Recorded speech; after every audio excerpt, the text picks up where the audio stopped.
पूरा white board नहीं दिखेगा। ये एक सबसे बड़ी खास बात होती है। अगर पूरा व्यक्ति बहुत अच्छा है, एक गलती अगर उससे होती है तो हम उसी को पॉइंट आउट करते हैं ऑलवेज। तो जरूरत नहीं है उसकी करने की। अगर उसके पास पॉजिटिविटी भी है तो हम उसके पॉजिटिविटी को निकाल सकते हैं, बजाय उसके कि वो एक स्पॉट जो है उसी को हमें पॉइंट आउट करते रहे। तो इस पर हमें ध्यान देने की जरूरत है। मेरे हिसाब से अगर समाज में हर कोई इन चीजों पर ध्यान दे तो शायद बहुत कुछ हो सकता है। अच्छा, इसके अलावा एक और केस आपने देखा होगा, ये वाला शायद आपको पसंद आएगा। प्लीज मुझे बताइए इसका क्या रीजन हो सकता है। आप सभी इजीली इसको देख पा रहे होंगे, तो इस इमेज का क्या आपको मतलब समझ आ रहा है? जल्दी से मुझे बताएं एक बारी। अच्छा, verbal abuse. वर्बल अब्यूज, ठीक है। और इसके अलावा और भी कुछ हो सकता है क्या?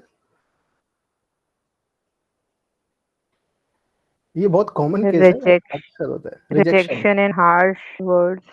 ओके, रिजेक्शन इन हार्श वर्ड्स। इसके अलावा और भी कुछ हो सकता है क्या, कि एक्सपेक्टेशन से कुछ ऑपोजिट हो जाए?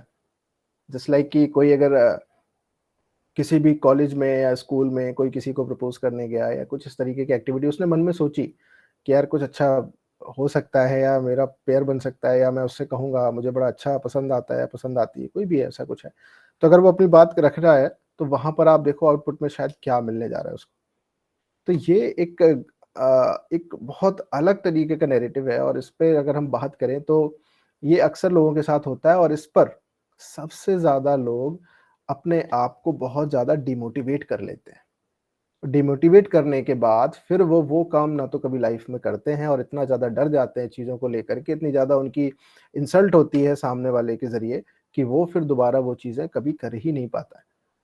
और इसी की बजाय अगर ये पोस्चर ना हो करके अगर इसी की बजाय वही चीज़ अगर बहुत ही एक रिस्पेक्टिव वे में अगर उन चीज़ों को किया जाए तो शायद ये भी एक हरासमेंट का तरीका ना होगा नहीं होगा। तो मतलब ये भी एक हैरेसमेंट का तरीका हो सकता है अगर ये बहुत अलग तरीके से किया जाए तब, राइट? तो ये भी, इस पे भी थोड़ी-सी ध्यान देने की ज़रूरत है। इसके अलावा अगर बात करें ये, तो एक और डायग्राम आपके सामने है, ये भी आपको दिख रहा होगा, और ये आपको दिखा